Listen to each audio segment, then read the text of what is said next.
everyone. I'm Ariana, the host for our webinars. Another month has passed, and we're here for another webinar, and it's already July. I don't know how that happened, but we have James Cook and John Brand joining us again for tonight's webinar over long guns for personal defense. Thank you again to everyone joining in this month's webinar.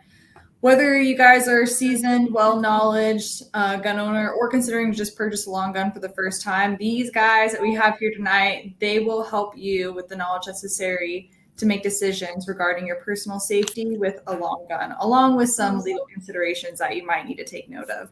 All right, James and John, you guys want to take it over from here? Cool. Thanks, Ariana. So, the topic tonight is using long guns for self-defense, kind of a home defense kind of situation here. And there's a lot of things we're going to talk about this. I think we're going to kind of save the legal until the very end. But just kind of get started. John, what are your I'll throw it at you here. What's kind of your general thoughts on, if somebody is a new gun owner, should they purchase a rifle or a shotgun, or should they buy a handgun? I mean, for that kind of a loaded question, it really depends on what their purpose is for why they're purchasing the firearm. But I mean, honestly, if their whole point is at this point in time just for home defense and as something to keep in the house and train with and get comfortable with, I mean, I definitely would lean towards the long gun. It is easier for most people to get comfortable using right off the bat. They are usually able to aim a lot easier, a lot faster, a lot better by learning with that stock they've got up against their shoulder versus having it be out and, they're controlling everything with their arms with a handgun. I mean, it just depends. Obviously, if they're wanting to carry also, I'm going to lean towards a handgun. But we get people all the time that are coming into, gun stores and gun ranges, and we see it with our partners with Firearms Legal, and what they want is just home defense. And they're new to guns. They haven't done a lot of shooting. So, I mean, no matter what they're going to pick and what their choice is, I always strongly encourage, no matter what you're getting, training. Go train with that weapon. Go take training courses. Go get trained on how to use it. And I mean, even if you've already got your long gun and you feel comfortable, now you're buying a handgun, go get the training. It's just a different beast shooting a long gun versus shooting a handgun. And, just being an instructor, I've seen it all the time with my students in class where I hear all the time, like, yeah, I really know shotguns and rifles and I grew up hunting, but we really never shot handguns. And, they've got some of the mechanics and basics down, just, basic lining up sights and aiming. But so many of them said this was completely different shooting a handgun. Like, I'm so much better with a long gun. My aim is better. My accuracy is better. And it's just going to take training no matter which one you choose. But for the beginner, the long gun, you're probably going to be better off defending yourself with that and hitting your target and defending yourself and your family versus trying to learn on the fly with a pistol. Yeah. And, one of the things that people discover about firearms is they're all very specific. They all have, different uses and those sort of things. That's my big excuse for my wife why I need to have so many of them, is because they're all very situated for doing very different things. And if you're talking about, what is the best gun for home defense, there's no one answer that's going to be great for everybody. If I'm talking about a situation where, I need to go run down the hall and, grab my daughter and carry her back to my room, that's going to be hard to do if I've got a rifle or a shotgun in my hands. It's going to be really easy to throw her in one arm and, carry her one-handed with a pistol in the other hand. On the other hand, if I'm, clearing my house in the middle of the night because my dog started barking and my wife nudges me in the ribs and says, hey, go see what the dog's barking at.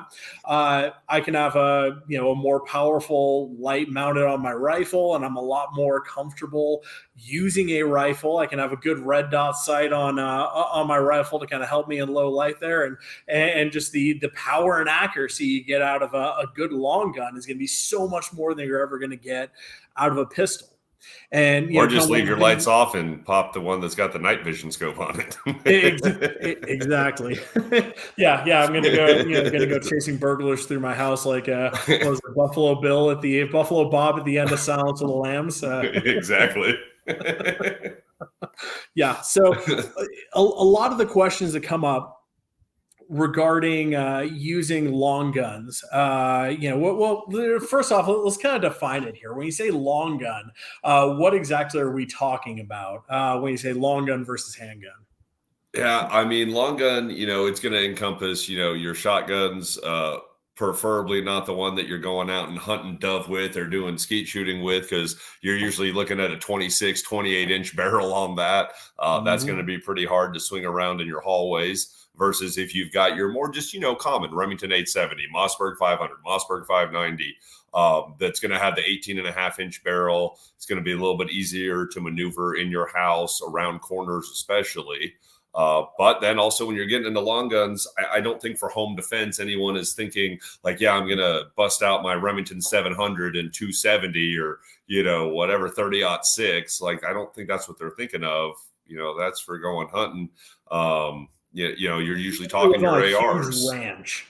You need to be able to, and that raises another issue of, can I ever shoot like a trespasser at 150 yards if he doesn't know I'm there? No, stay away from that one. Not unless they're shooting at you from 150 yards. So, and I mean, even for just the trespasser, the answer is no anyway. Even if they're 10 feet away, it's, you can use force in that case, but not deadly. Well, I'm talking to the attorney, but I mean, usually you're talking ARs. I mean, that seems to be the most common, whether it's chambered in 5.56 or 300 blackout. Those are obviously the two most common that you're usually going to see for that platform. Obviously, there's other calibers. There's 6.8. They've got them in 7.62 by 39. And I mean, some of them it's going to be the AK. But I definitely, especially here in our country, the AR is more popular. I love ARs. I love AKs. I love shooting both. But honestly, if it came down to it and I was going to grab one of my long guns for somebody breaking into my house, it's either going to be my shotgun or my AR, not one of my AKs. Nothing against the AK platform. Love mine. It's just that's what I'm going to grab because I have more accessories and more attachments and lights and everything on my AR over my AK.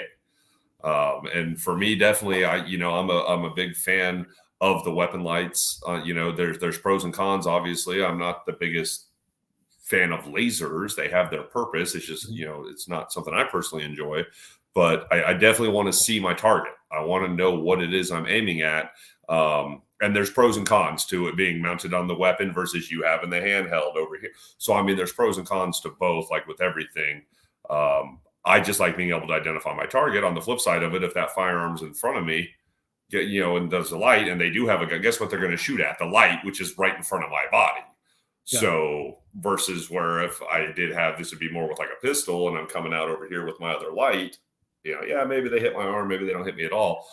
So there's pros and cons, but I just like being able to identify my target. There's too many stories I've read in the news of family members shooting each other. And a big one has been, kids surprising their parents, a day early from college, and they were expecting it the next day, and they drove straight through the night, and they're walking in the door at 3 a.m. when mom and dad are expecting them to show up at like noon or 2 the next afternoon. And without identifying the target, dad, it seems is the most common one. Dad kills his son, kills his daughter, thinking it's an intruder because they didn't identify it. Yeah, and that's something that I emphasize pretty big when I'm talking to people about using a firearm for self-defense. You've got to identify your target. If you're gonna pull that trigger, if you're gonna take a shot, you need to know what you're going to be shooting, who you're going to be shooting. And one of the great things about having a pistol is, you don't have to have that light, necessarily pointed at your target. If I've got a rifle or a shotgun, all the home defense rifles or shotguns I've got, they've all got some sort of a light mounted on it because I want to be able to see my target. But the problem is if I've got a light mounted on my rifle or my shotgun or even my pistol, that means that I've got to essentially point the gun at my target in order to light it up.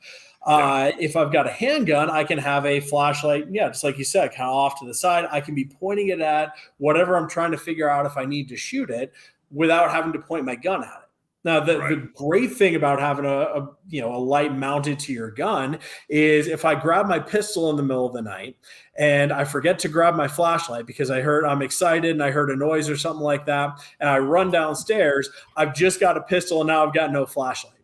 But if I've got the light mounted to the gun, if I grab the gun, I've always got the light with me. and I'm not going to leave it behind. I'm not going to forget it. And it's a lot easier to shoot a rifle or a shotgun with a light mounted on it that you've got a good switch on there that you can activate, and you got your sights lined up with your light. Everything is good to go there. It's copacetic. It's a lot easier to shoot something like that than it is to hold a gun in one hand and a flashlight in the other and try to shoot them well. It's something you need to practice if that's what you got, or have both. That's always my option for people is spend more money, buy more cool toys.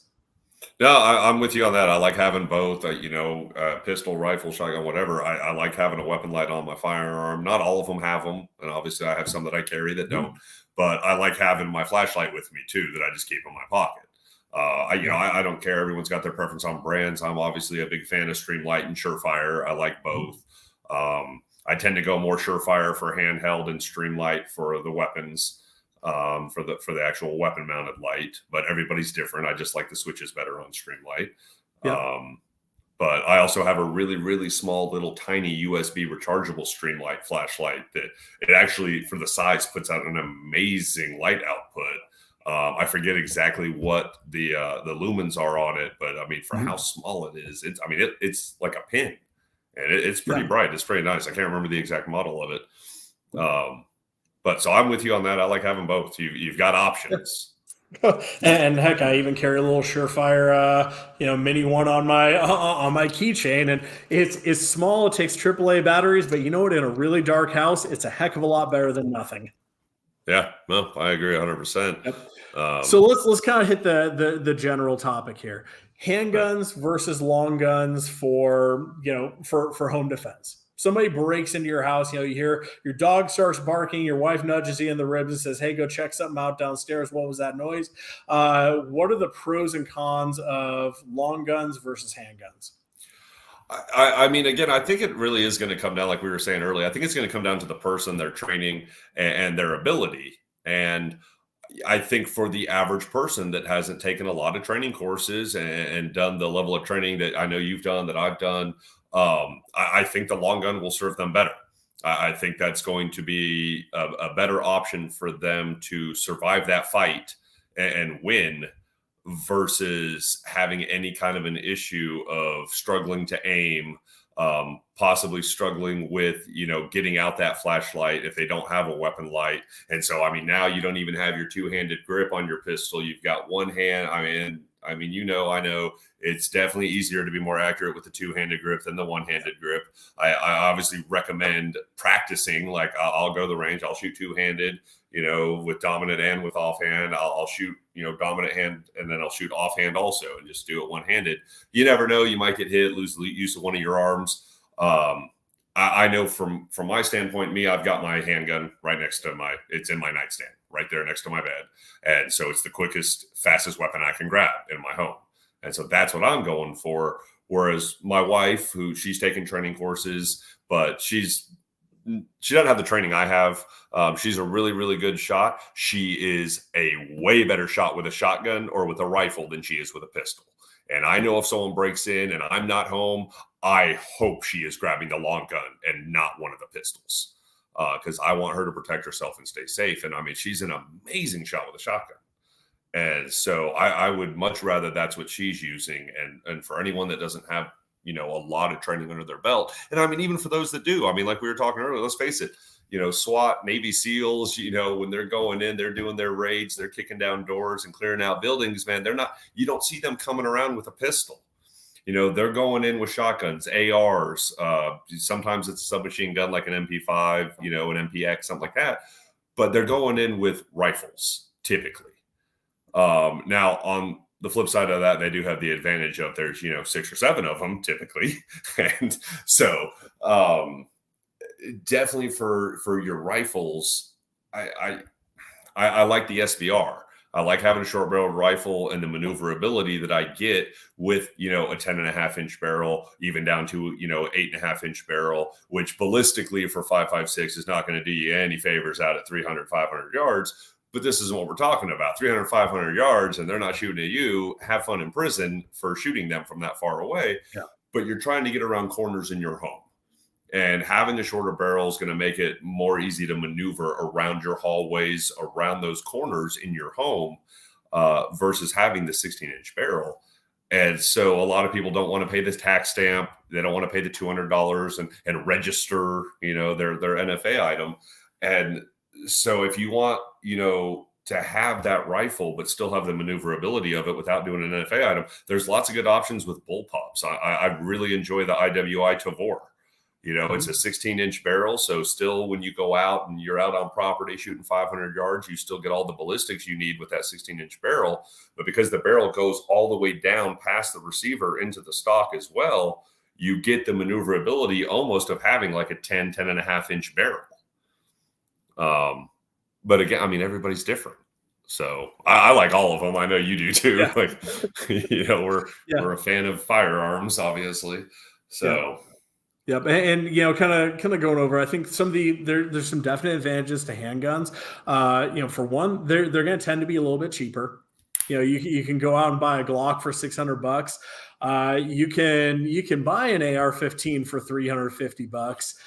I wouldn't necessarily advise it. Usually you get around 750, 800, you're going to be in a good range, and you used to be able to find inexpensive pump action shotguns. Now the demand went so crazy under COVID, they got super expensive, but you can still find one of those fairly reasonably. But I think that in general, handguns are going to be a little bit less expensive. It is nice. One of the great things about them is kind of storage. You're talking about, I can keep my handgun in my nightstand. If I've got young kids, so I've got a little quick access biometric pistol safe that I can pop open in 2 seconds. I can get a pistol out of something like that. But my rifle it takes a little bit more work to get something like that out. And when it's a situation of, the dog's barking downstairs and I know that it's absolutely nothing, but my wife is, telling me to go downstairs and check it out and see what it is.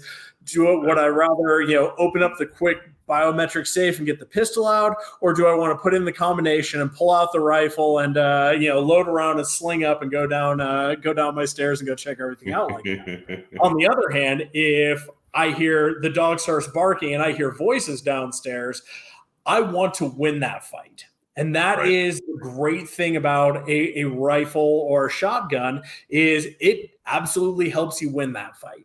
Because even when you start talking about very powerful pistol cartridges, you start getting up into the 10 millimeters, the 357 Magnum, stuff like that, it still pales in comparison to what a 5.56 rifle will do.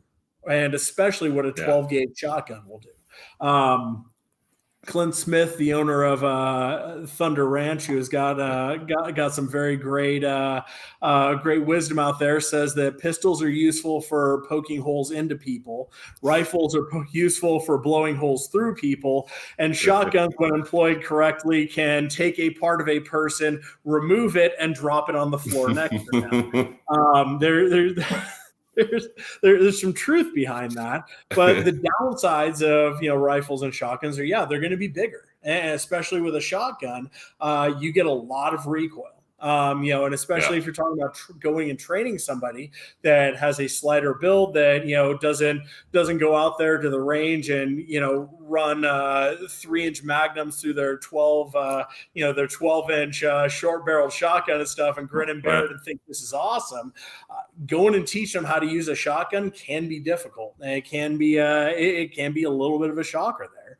And rifles, I personally am a huge fan of AR-15s because when you talk about even an 18-inch, which is as short as you can go without doing a tax stamp on it, shotgun, if you have to open a door and you've got an 18-inch barrel, Remington 870, and you're trying to open that door, you got to put that barrel of that shotgun all the way down to the ground or all the way up in the air, and then open the door and then take a step back and kind of get it in there. If you've got a short AR-15, you can keep it, you can almost get your hand all the way out to the door and have that rifle at port arms and ready to go when you open it. So I think that's a good thing. And, what we've kind of talked about is it's all what you're more comfortable with. I was born out in the woods and grew up deer hunting and doing all that stuff.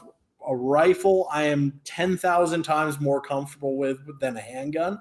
So if I have my choice between the two of them, I'm going to choose a rifle every single time, just because I know I can shoot it more accurately. I know I can shoot it faster. I know I can shoot it better. And with a handgun, yeah, I can shoot it well enough, but I know that I'm going to be a lot more effective with a rifle.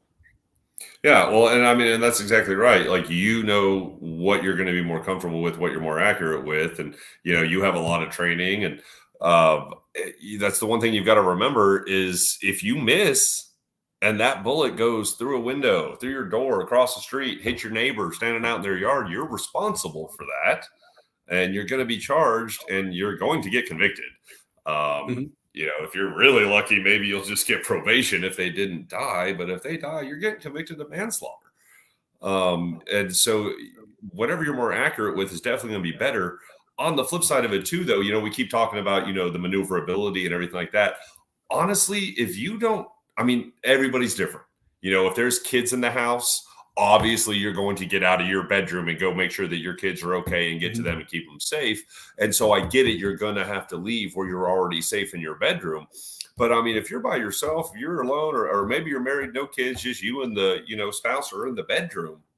Why go out into your house better than the criminal? Maybe.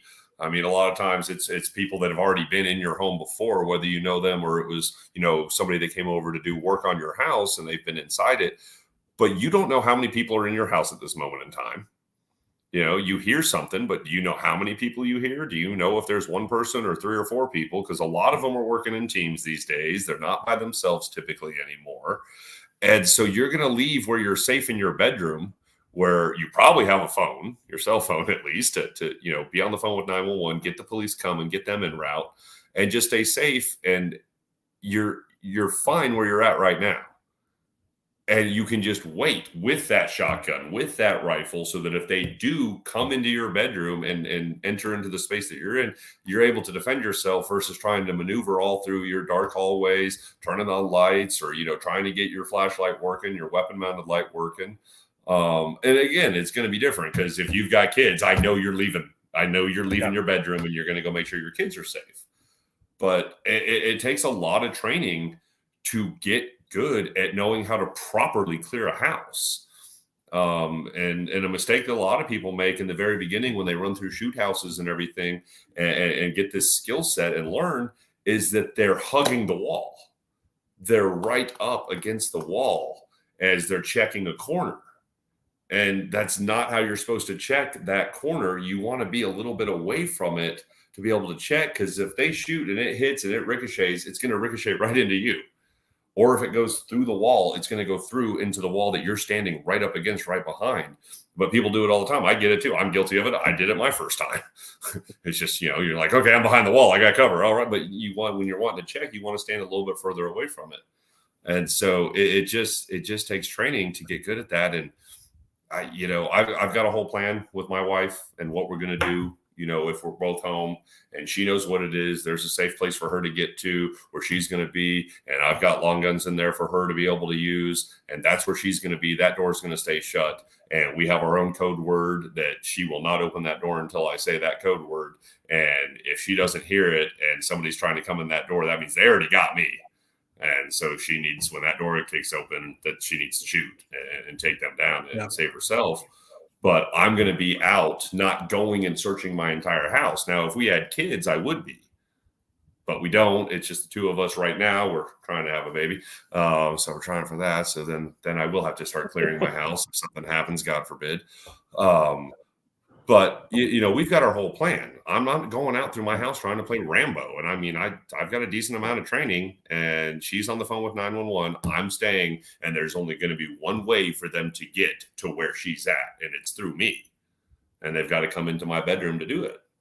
Well, and you got to think about kind of what's going on too, because if I, as I said earlier, if my dog starts barking, I hear voices downstairs, and I know that somebody's in my house. Yeah, that's a completely different plan. That is, grab the rifle, barricade at the top of the stairs. Nothing is making it up those stairs alive, unless they somehow make it past me. On the other hand, if the dog barks in the middle of the night and is, barking and growling downstairs, you don't know my dog, but he's a big dumb chocolate lab, and there is a 98% chance he is barking at some kind of ghost squirrel at 3 a.m. or heard like a cat 2 blocks down the road, something like that.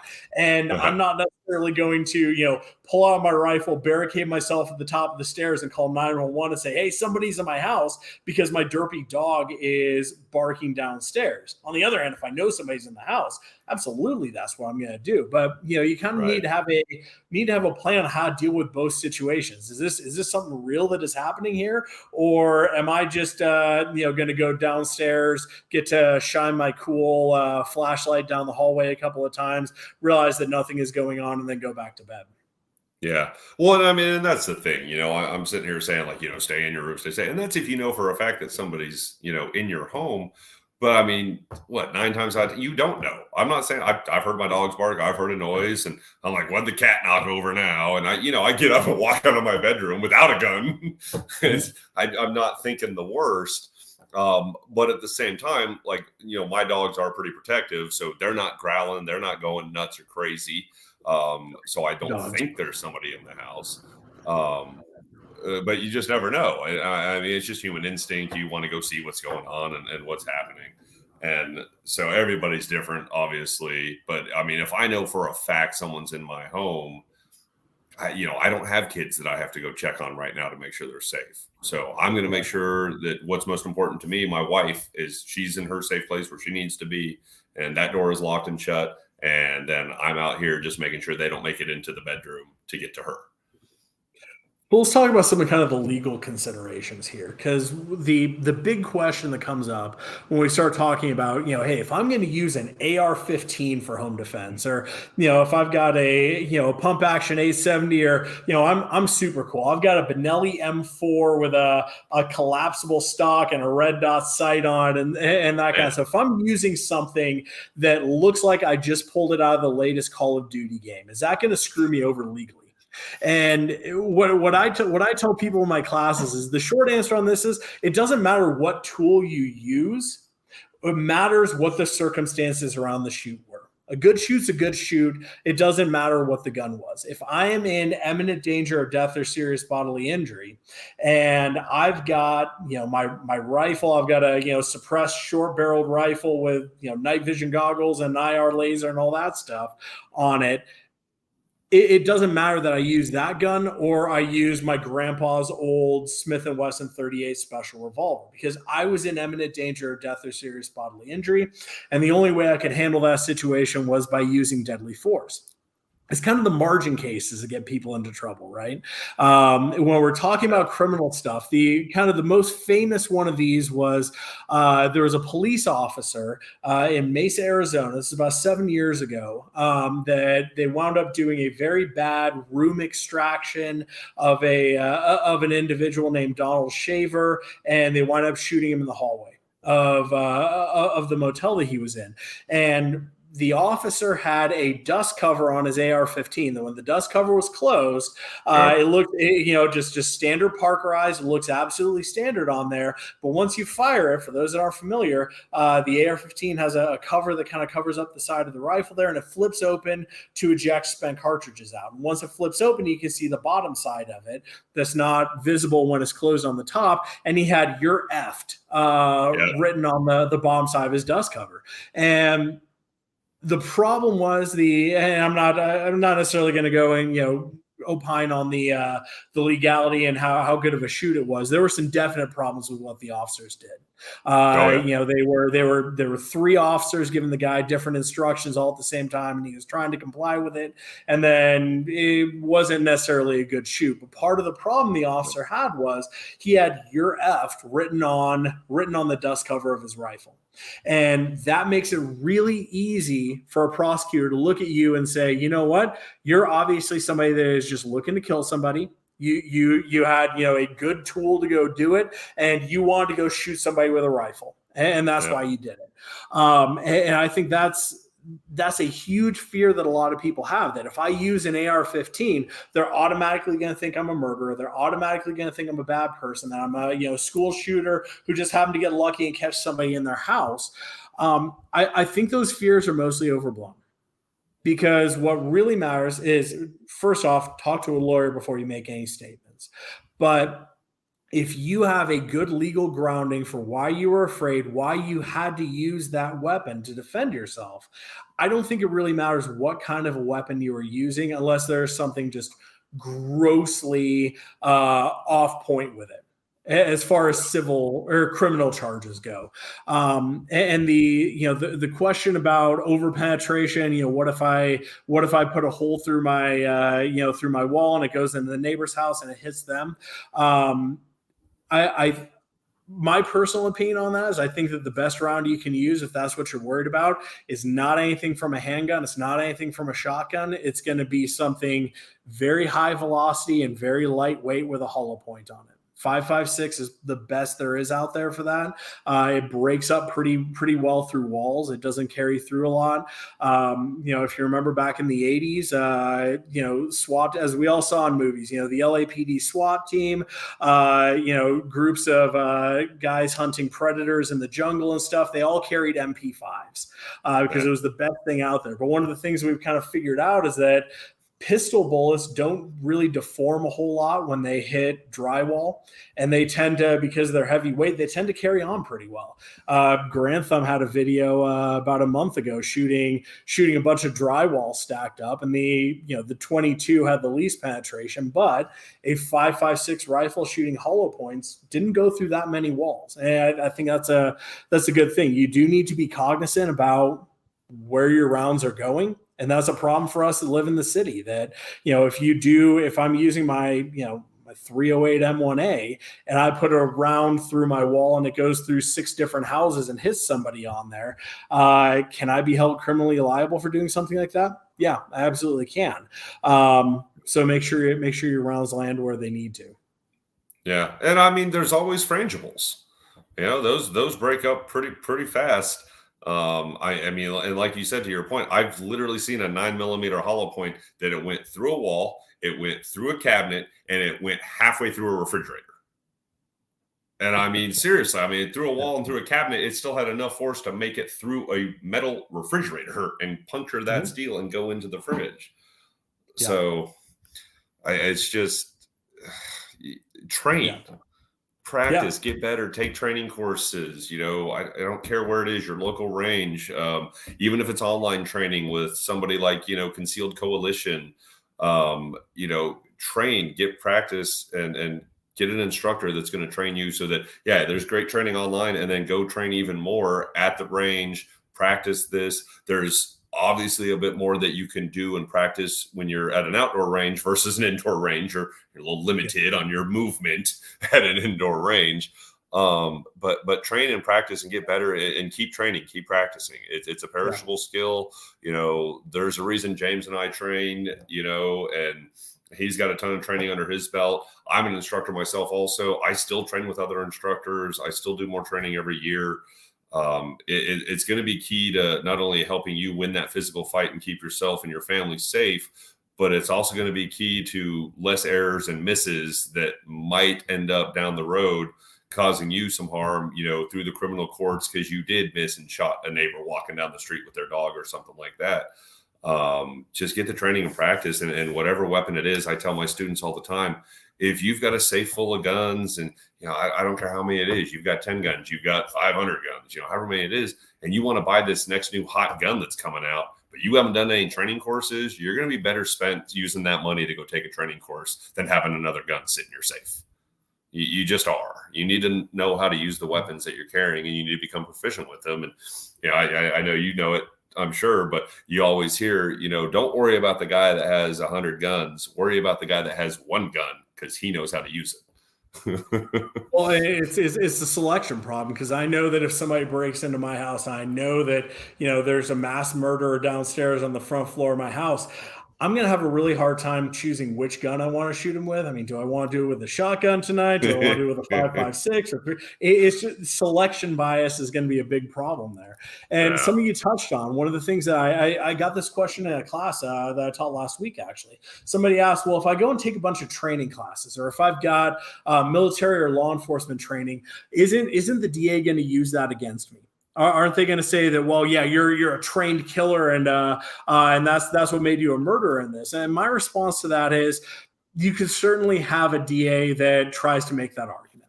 That, Yeah. if one of my buddies that was in special forces, because he had all this special forces training, that makes him, a murderer because he shot somebody in his house. And my answer to that is, when you actually have to fire that shot, there's a lot of things, especially if you're a new shooter, that you're thinking about. You're thinking, okay, do I have the safety on? All right, I gotta, make sure my sights are lined up. I gotta, take a good breath here, trigger squeeze, all that kind of stuff, follow through the shot. You're thinking about all these things when you're at the range and you're a new shooter. When you've been shooting for a long time and you're out the range, that you're not thinking about all that kind of stuff, because you practice this so many times. You know how to line the sights up. You know how to grip the pistol. You know how to, take a good breath. You know how to do all those sort of things. And by going through all that training, what you're thinking about is not, how do I take this shot? You're thinking about, do I have to take this shot? And that's a good situation to be in, because what I'm going to say is, because my client was so well trained, because he knew so well how to use his firearm, he wasn't thinking about how to take the shot. He was thinking about whether he needed to take the shot. And at that point that he took it, he knew that it needed to be taken. Yep. No, 100%. You get that training. It's second nature. It's muscle memory.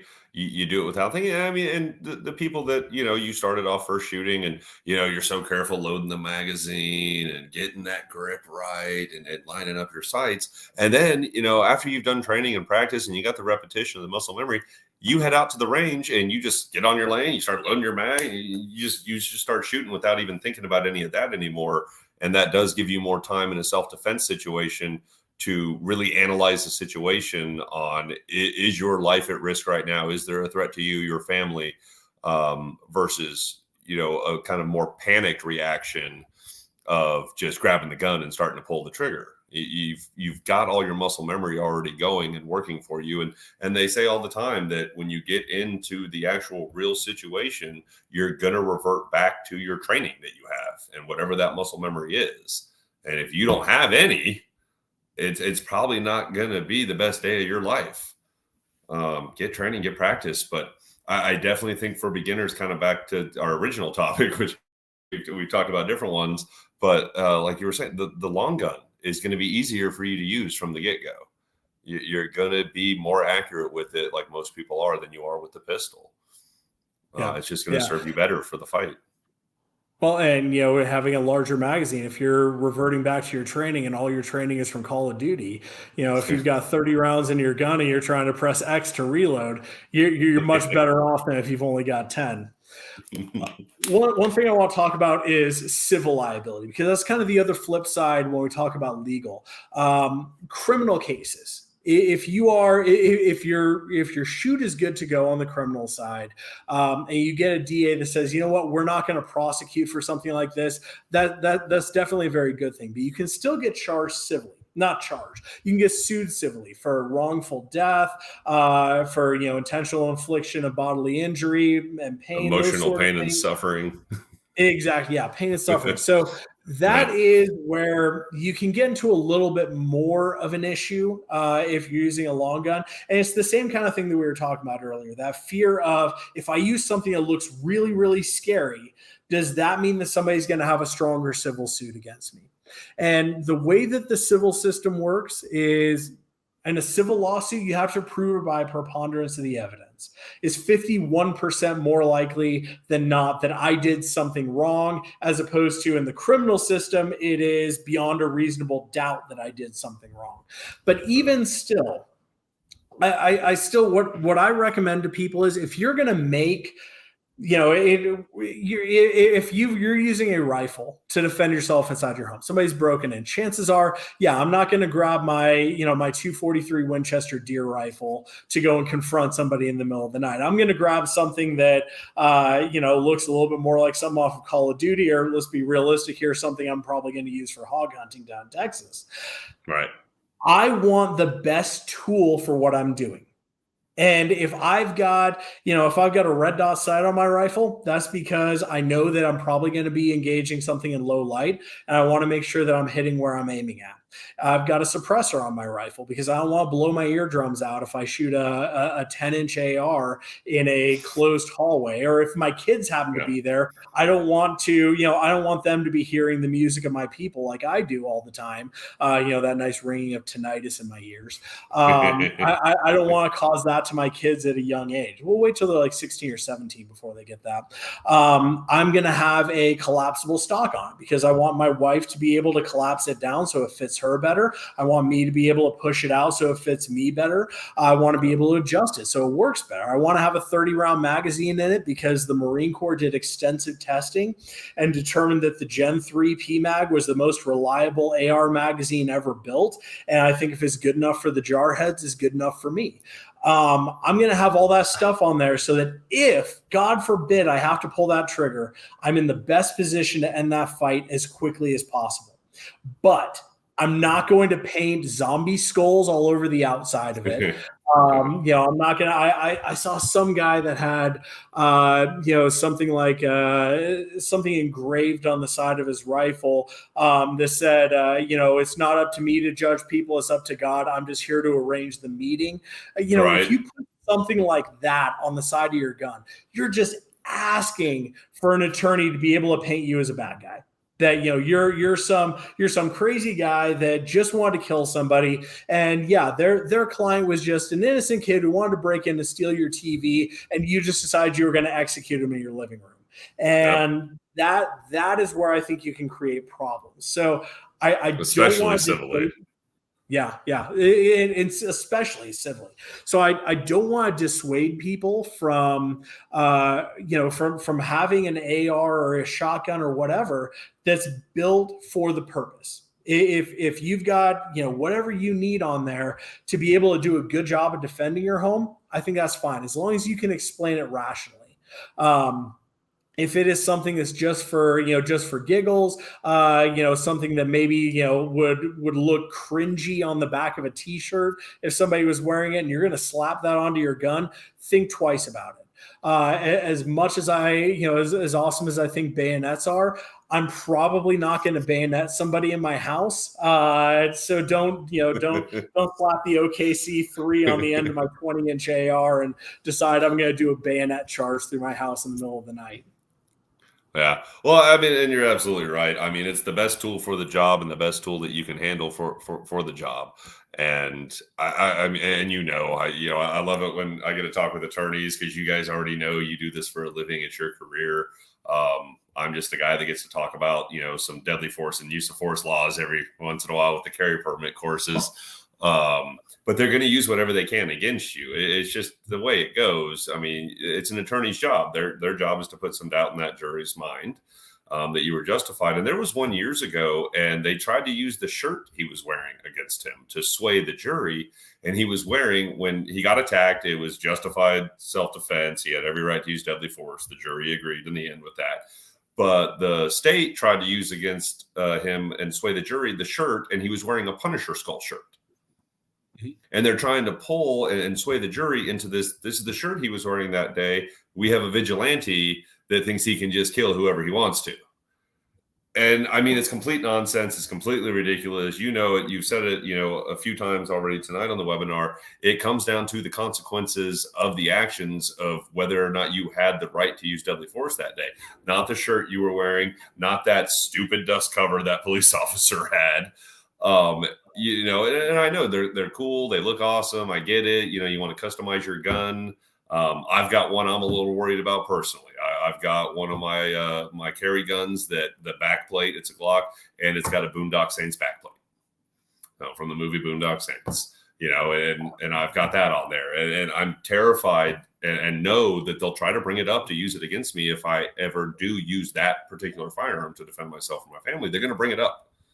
Bring up this Boondock Saints movies and the two main characters and these vigilantes, and they're going to do it. But that's where your expert witnesses come into play to explain exactly as you're saying that it doesn't matter what shirt that guy was wearing that day. It doesn't matter if he had a Punisher skull shirt or a Care Bear shirt on.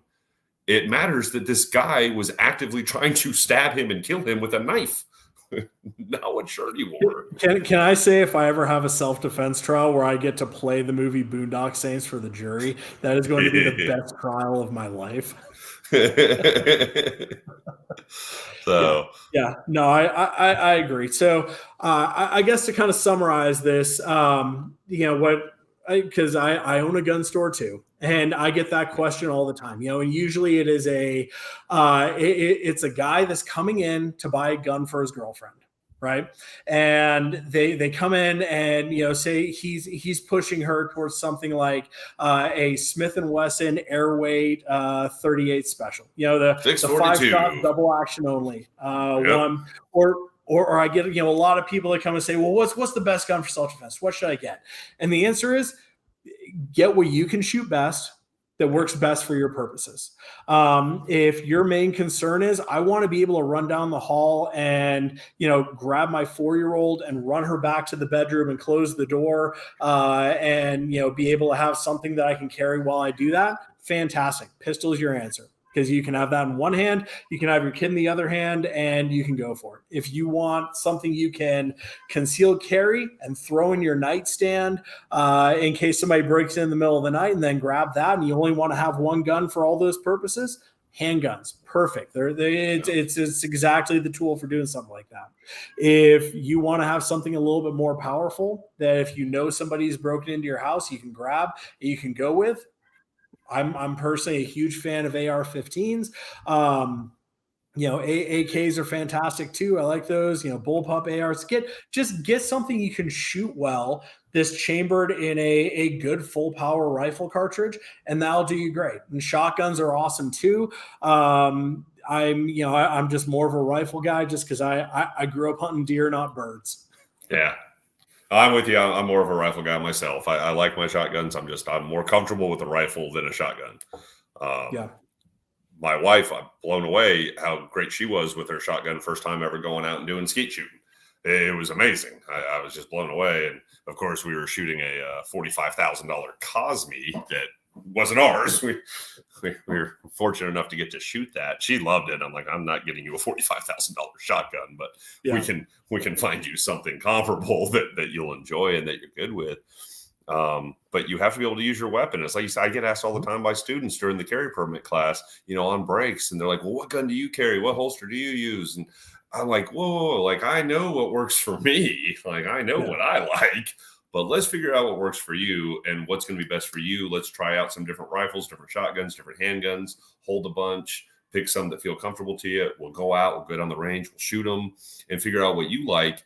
Because you used the perfect example of, it's usually the guys with women. Oh, you need this little Airweight snub nose, little 38 special revolver that kicks like a mule, that has a long double action only trigger pull. Because, you don't need to be messing with slides and magazines and everything. And it drives me nuts when that happens, because they'll come in the shop and tell me this. And I'm like, have you shot that gun? And the ones that I can convince to actually try the rental and go out and shoot it, it's probably like 87%, 90% of them come back. This is awful. I hate this. I can't hit anything with it. I don't like shooting it. I'm not comfortable with it. I've had some of them, they came back in, didn't even fire one round because they couldn't even pull the trigger. Because it was like 10, 11 pound trigger pull. And so definitely, go to your local range, and hopefully you get to deal with a good employee that's going to recommend that you try different things and figure out what works best for you, and then figure it out. And you're going to figure it out by renting different ones and going out and shooting them. And then once you figure out what you want, take those training courses, get proficient with it. Yep. All right, guys. Thank you. It's always awesome having you guys on, especially both of y'all. You guys, it's really good dynamic, and you guys give a lot of really good input, especially on whatever topic that we have that is gun related. So thank you. But if you are watching this webinar, then I'm sure most of you likely have a firearm or use some form of legal weapon for self-defense, hunting, sport, whatever it is. If you ever do have to defend yourself with a firearm or any legal weapon, whether that is at home or out and about, then what happens after you protect yourself? Not being legally protected after a self-defense incident, even if you are in the right, can result in years of expensive litigation and those expensive attorney fees too. So But yeah, before we get started with the Q&A portion, which I have a couple questions that might have gotten submitted while you guys were presenting, and we have some pre-submitted ones that we'll go over. I'm going to discuss what Firearms Legal Protection has to offer for you guys. Firearms Legal Protection offers several different memberships to whoever is interested in signing up for legal protection. These plans are divided into individual plans and a family plan, which some benefits and pricing vary state by state. For the purposes of this webinar, we will look at our most common plans and benefits that are available in most states. The individual basic plan includes protection in your state of residence. It also includes an uncapped payment of attorney fees for defense of criminal and civil cases. Firearms Legal Protection memberships also extend to all legal weapons, including non-lethal weapons. With the individual basic plan, you also have Defense of Extreme Risk Protection Orders, also known as red flag laws. All plans have access to the 24/7 emergency attorney answered hotline, so no matter a time an incident may occur, you can count on our hotline and an attorney will pick up for immediate attorney-client privileges. You also have access to the MyFLP mobile app and one of our recently added benefits, expungement of criminal record on non-conviction incidents. Members of all plans also receive access to digital content and special discounts. The next step up is the individual premium plan.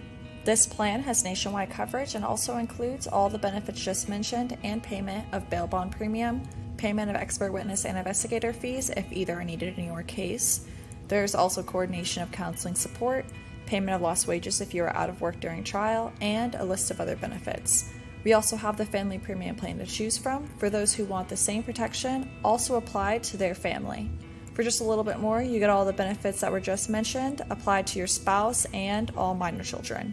If you want more information over these benefits, then check out our Instagram or Facebook page for uploaded explained benefit videos. Remember, if you, friends, or family are not already protected by Firearms Legal Protection, please click the link below for a special discount we offer our webinar viewers. Now, let's get back to today's webinar. All right, let's get into the Q&A. So let's do some of the pre-submitted questions first. Please discuss a little of the pros and cons of AR platform versus semi-auto versus pump slide action shotguns. Okay. Well, one thing to clear up real quick too, because I actually shocked that we didn't talk about it, I meant to, are the myths that you'll hear. You don't need to aim with a shotgun. You just got to aim in their general direction and you'll hit them. That's not true. It's a gun. You still have to aim it. The other ones, semi-auto versus pump. And you'll hear this from a lot of gun store employees about a pump shotgun of, this is perfect for home defense because you probably won't even have to use it because all you got to do is rack in a shell and they'll run. Has somebody ever run because they heard a shotgun get racked? Sure. Does everybody know what that sounds like? No. Did they even hear you rack the shotgun because they're still at the front door of your hallway, the door they just got kicked in, and you're in your bedroom racking it? They probably didn't hear that. So just, stay clear of some of the myths that you will hear, unfortunately, sometimes from employees at gun stores or big box stores. You'll hear it a lot from the people that work at a big box store. I mean, yeah, they're behind the gun counter, but they submitted an application to work at that store. For all you know, they could have been ending up selling you a boat instead of a gun. So just keep that in mind sometimes too. For semi-auto versus pump, I mean, I'm not the biggest shotgun guy. I'm just not. Most of mine are pump versus a semi-auto. One nice thing about the semi-auto is, just like a semi-auto rifle or pistol, you just keep pulling that trigger until you run out of ammo. So you're not having to rack in another round or put in another shotgun shell or anything like that. On the flip side, if you do happen to have a jam or a malfunction, it's a little bit easier to clear that malfunction on a pump than it is on that semi-auto. So it's just going to vary on what's best for you. Pumps tend to be cheaper than the semi-autos too. So, I mean, if price point is something you're considering, I don't know. I'm kind of torn on this. I'd rather kind of hear what James has to say about it personally, because I like both. But for me, home defense, I'm probably leaning towards a pump. And if I'm going skeet shooting, or anything like that, or just having fun, I'm leaning towards a semi-auto. So.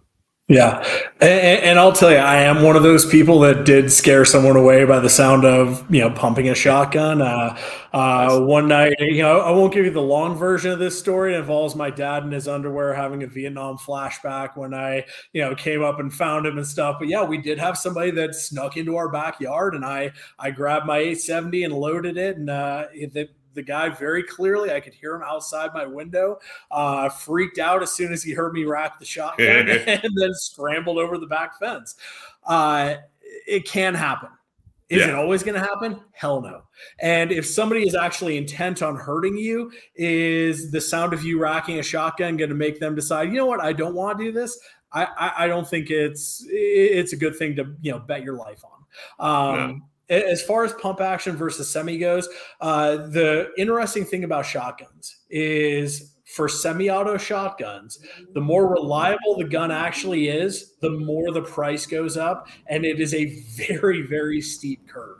I've seen a lot of unreliable semi-auto shotguns that are, fairly reasonably priced, and I've seen a few semi-auto shotguns that are really, really reliable, but they're by brands like Benelli and Beretta, and we start talking about $1,500 to get started with it.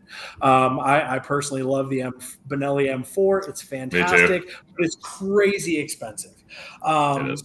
So for a shotgun, I think most people are going to lean towards a pump action shotgun just because of the price factor. It is super, super cost prohibitive to get into a good semi-auto shotgun. The problem with a pump shotgun, one of the things that I see a lot is, with the semi-auto shotgun, you fire it, it loads itself, it's ready to fire again. With a pump action shotgun, you run the risk of short stroking it. And I've seen a lot of people do that over the years, that they fire it and they go to cycle it. They don't get it all the way back. The shell doesn't fully eject. It doesn't pick up the next round off the carrier, and they wind up loading, closing the action on an empty chamber.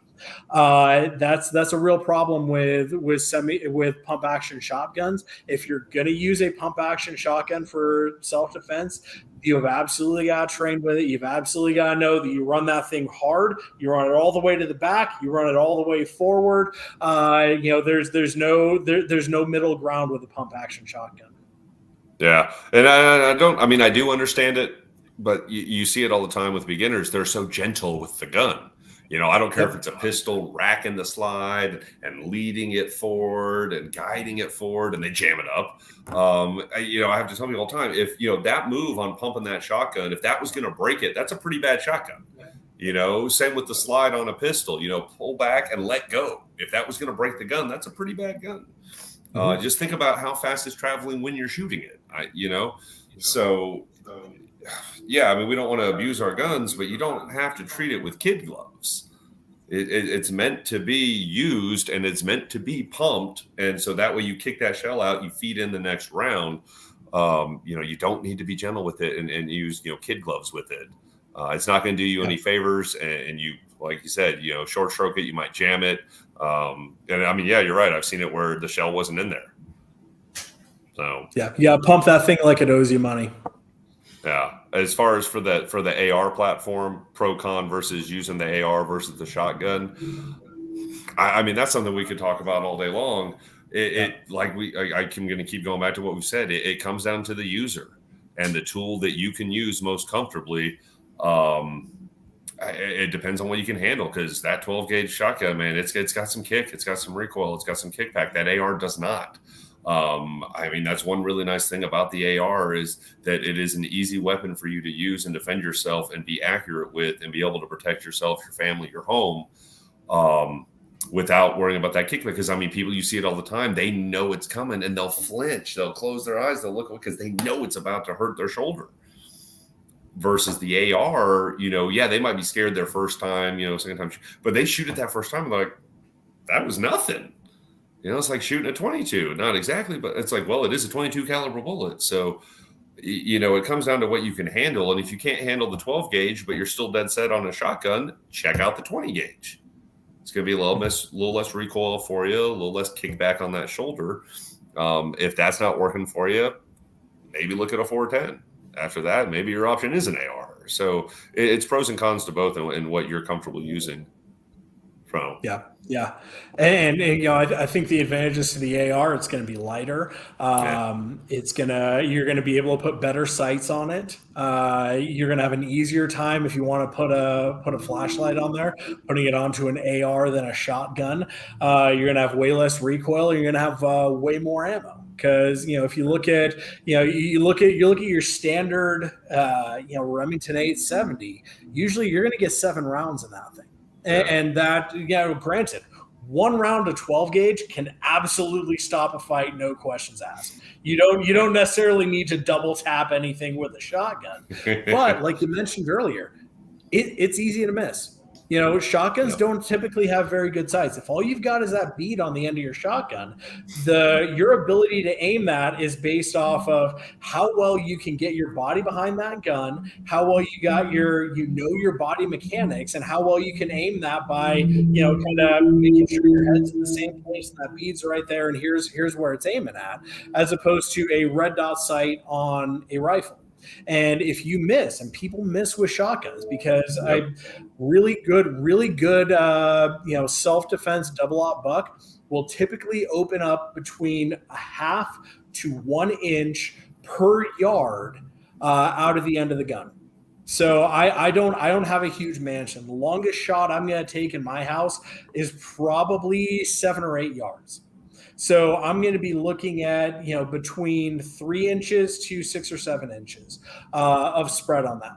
That's definitely possible to miss, especially if it's dark, especially if I'm, shooting off of an odd position or something like that. So I don't have my head on the gun like I do when I'm out there shooting trap. Just because you can run a trap gun well does not mean you can run an 18-inch shotgun in the dark with a bead sight and shoot it just as accurately. And I think that you get a lot more wiggle room with an AR. Yeah, I agree 100%. And I mean, it sounds like we're pretty similar in this. I'm way more comfortable with a rifle than a shotgun. I'm honestly more comfortable with a pistol than a shotgun because I've got so much time on pistols and on ARs versus shotguns. And it's something probably I should go spend some more time and do some more training with shotguns. But at the end of the day, I'm already confident with my abilities with rifles and pistols. So, I've got my tools that I can use to defend myself, my family, and my home. Yep. Okay. Next question. Let's look. I would assume you have experience individual and close quarter combat. So what are the pros and cons to using an AR-15 compared to a shotgun compared to a 9mm pistol, which you kind of just started capping on a little bit there at the end? Yeah, and I think we kind of covered that in the beginning of it as well, kind of talking about that. We've covered pros and cons to both, and accessories you can put on. And James is 100% right. You're typically, depending on your setup, going to be able to put way more accessories on an AR. You can have your light, you can have your laser, you can have better, not only iron sights but better optics and everything to put on there, just depending on your setup. I mean, there's some crazy tricked out shotguns that are amazing. But you're going to just have more options with the AR, and I would lean towards that. Whereas for my wife, she's amazing with a shotgun. So I would hope she would grab the shotgun, and I'd be grabbing rifle or pistol. Just everybody's different. There's pros and cons to all of it. We covered a lot of it in the beginning. Yep. Yeah. Great. And this person said, can I aim well with both eyes open? What kind of tips can you give them? Well, and talking, long guns versus handguns, I think that's another good point for using something like a rifle is you can have good optics on there. You can have a good red dot sight. One of the things that, I've kind of gotten into recently is I really like the one power prism optics because you can kind of dial those in for your prescription. If God forbid my glasses get destroyed like that episode episode of The Twilight Zone, and I'm no longer able to see in the apocalypse, at least I can dial the 1 power prism on my rifle to be able to shoot the zombies that are coming after me. So I think that's a good advantage there.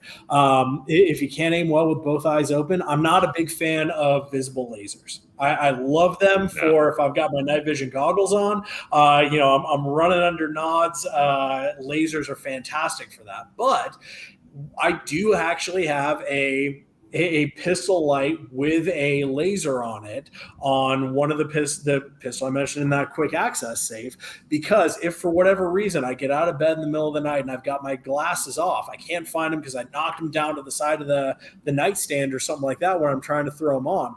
If I've got that light and laser on there, I can turn that on and I can see, okay, I've got that laser on this big brown blob in the hallway. Then now I've got the light on as well. And I can see, okay, it's a bad guy. It's not one of my kids. It's not my dog. It's not my neighbor. It's some dude that I don't want to be in here.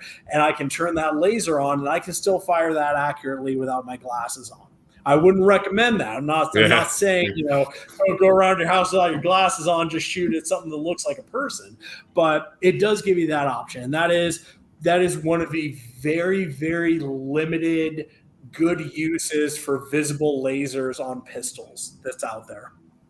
Yeah. And I mean, and I see it all the time with students on the range that they want to shoot with both eyes open and they just can't. And I mean, I'll see it all the time that, especially with a pistol, that you'll see this and they'll be dead center on the target and then they'll be doing this and their eyes start fighting for dominance and they can't get their dominant eye to focus because they keep fighting back and forth.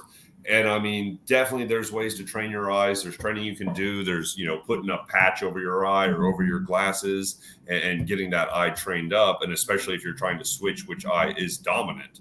Because I know for a lot of people, if they're right-handed, left eye dominant, left-handed, right eye dominant, it can be a real pain for them with long guns because you've got that stock in the way. If you're right-handed, left eye dominant, that's not going to work. Where it can be simple with, doing a little tilt of the head to get that left eye lined up on that sight.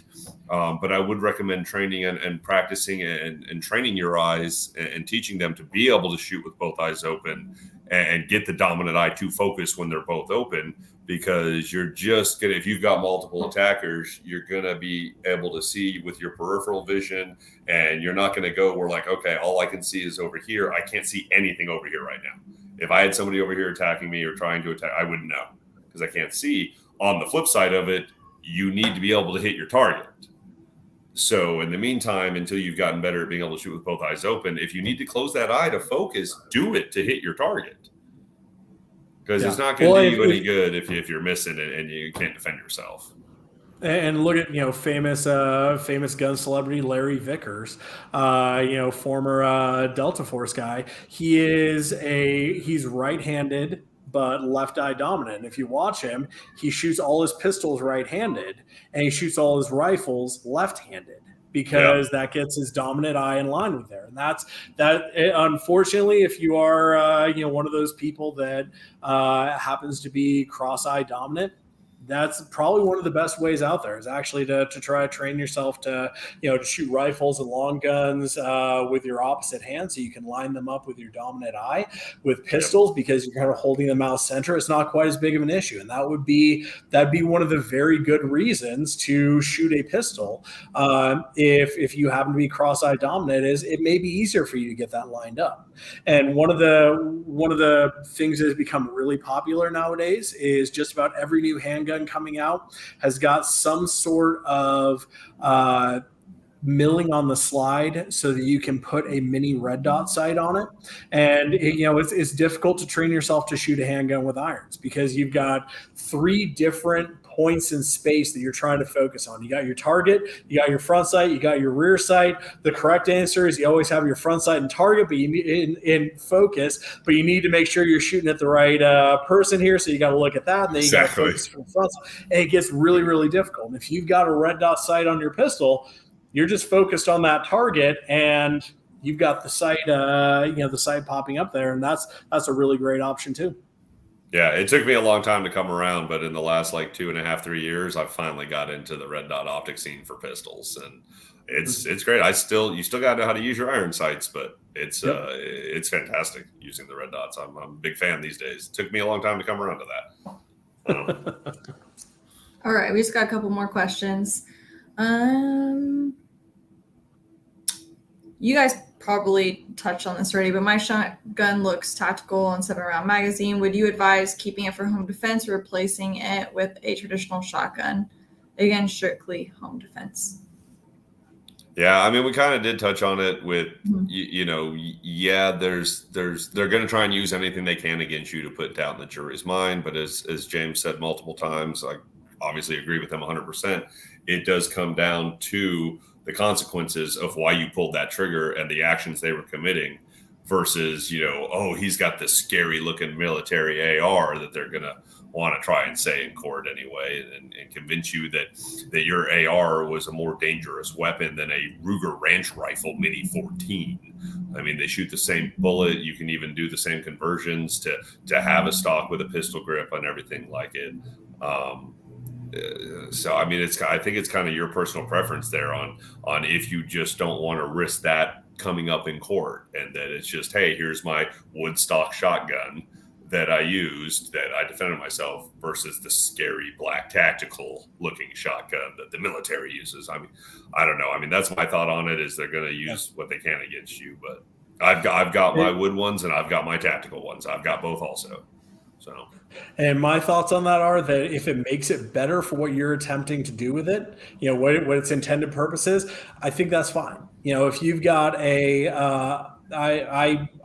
on one of my shotguns that I have for home defense, I try to make it as short as possible. It's got a 12.5-inch barrel and it's got a really short buttstock on there. And I had one of those Magpul ones that is kind of a little bit more traditionally swept back there. And the problem I found was, if I had that shotgun as short as I wanted it, I wound up jamming my thumb into my nose every time I fired that shotgun. So I switched over to a pistol grip shotgun with a full stock on the end of it there, so I can keep from jamming my thumb into my nose every time that I shoot it. And I think that if, does it make it look a little scarier? Does it make it look like something out of the, early 2000s SWAT movie? Yes, it does. But I think I can explain why I did that. And if I'm on the stand, I can explain that. And I would, if I wound up using that in a self-defense situation, I would talk to my lawyer. We would go over that. We would get experts to talk about making a shotgun fit you better and why this would be a better choice than, grandpa's old bird gun. And one of the things about shotguns is they're extremely low capacity. If you're going to use it for self-defense, I think that getting as many rounds into that gun as you can is a good thing. And if your statement is, I've got this gun set up to be a self-defense shotgun, that's why I've got a different stock on it. That's why I've got an extended tube. I think that's fine. I think you can explain that to a jury, and a jury's going to be able to say, okay, I understand that. And if they don't, we can hire an expert to get up there and explain it to them. But if you've got that shotgun painted to look like, the cover of an Iron Maiden album, I think you're going to have problems with it just because of the optics there, because it's not doing anything to help your cause. Fortunately, I think we're past the green skull zombie gun craze of about 10 years ago. But if you still got that, exactly. Yeah, don't have that. The only water transfer stuff you should have on your gun is possibly the high point with the $100 bill finish. Anything else, rethink it. All right, we just got one more question left, and it's FLP related. The rest of the questions that came in through the comments, you guys addressed basically all of that.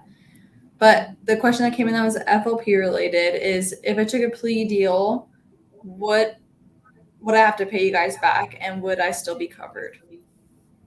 Yeah, so I know there's companies out there that they do that, where if you take a plea deal, because that's what's in your best interest and that's what your attorney is advising, or if you are found guilty, that you have to pay back the attorney fees, and they will come after those fees.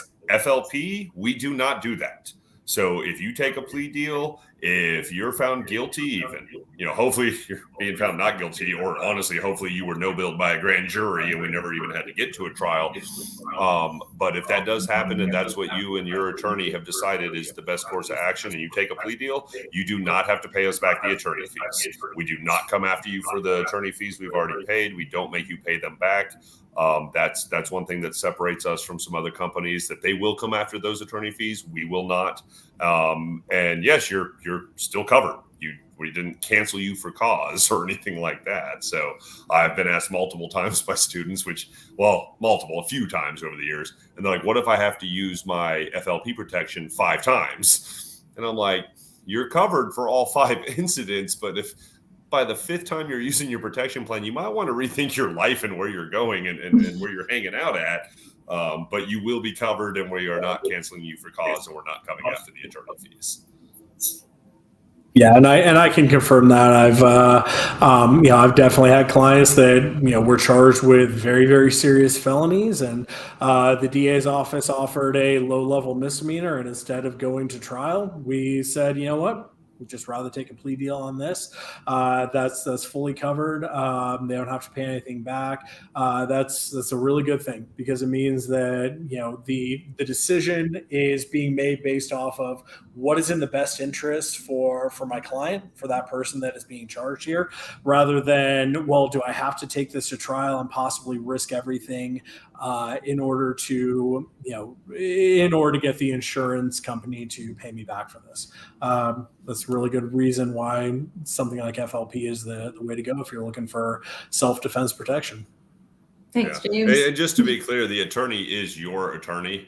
So that attorney isn't fighting for like FLP's bottom line or anything like with some companies. The attorney is your attorney. So just to clarify, taking the plea deal, like it wasn't just the attorney is like, you need to take the plea deal. The attorney gave the client all the best options of this is what can happen if we go to trial. This is what can happen with the plea deal they're offering you. But at the end, it's going to be the attorney advising them on what they think is best. And the client does have the ultimate decision. Like if the client had wanted to go to trial, you would have gone to trial, right? Yep, absolutely. Yeah. Great. Yep. Well, I guess that. One second. I keep on seeing questions asking about NFA stuff on here. NFA, if you've got an NFA registered firearm, if you've got a silencer, heck, even if you've got a machine gun, it doesn't change the calculation of whether or not you are justified to use deadly force in self-defense. That is, always going to be constant. It's, going to be some variation of, were you in imminent danger of death or serious bodily injury, and did you have another option? Just because you had a silencer on your gun or it was an SBR doesn't change any of that. You just need to be justified. And the fact that you used an NFA item doesn't change it. Sweet. Thanks for touching on that. So I think that just about sums it up for today's webinar. Do you guys have any last minute notes for anyone to have before I wrap it up? My advice is just always to train and get what works best for you. Don't just take someone's advice on it. I don't care who it is, a friend, a family member, police officer, your instructor, an employee at a gun store. Nobody knows you, only you know you and what's going to work best for you. And the only way you're going to find that out is by trying different options and training with it and getting comfortable in the weapon that you've chosen for yourself to use to be able to defend yourself and your family. Right. Yeah, there's no right answer on what is the best gun to use. It's what is the best for you to be using in this situation. So figure that out and go buy 3 of them. Yeah, and there's pros and cons to everything. There is. Even the one that you prefer, it's going to have pros, it's going to have cons. And that's also going to vary depending on the situation where you're at, out in public in your house, just in, maybe some shopping mall and you don't know the whole layout of how to get out. And, everything's going to vary. So just pick what's best for you and train, but don't just take someone's advice. You have to have this, because so many times it turns out you don't like it, you hate it. And maybe you're new to shooting and now you're put off with the whole sport of shooting. And it's not going to do you any good if you get put off right away, because you did go and just buy that snub nose air weight. You hate shooting it. You don't like it. And you just stick it in a drawer, or maybe you sell it and you never get back into it because now you don't have the tools to defend yourself. Yeah. Yeah. Well, thanks guys again for presenting tonight's webinar. If any of you guys do have any additional questions, please don't hesitate to email marketing@firearmslegal. Thank you again for all of you guys joining this month's webinar. Remember to click the links in the caption below to sign up for your protection at a discounted rate, and to also let us know if you have any preferred topics that you'd want us to talk about in the future, because we all appreciate hearing from you guys so we can make sure to keep providing content that you guys do want to watch. Also, a friendly reminder, Active Self Protection is also having their webinar tonight. Typically, we don't have them on the same night, but just make sure to check it out and join if you're already signed up. If not, just click the link in the comments to sign up if you haven't, and they'll send you the link to watch later. And FLP members do get to watch those for free, so check out your email for the discount code so you can sign up for free as well.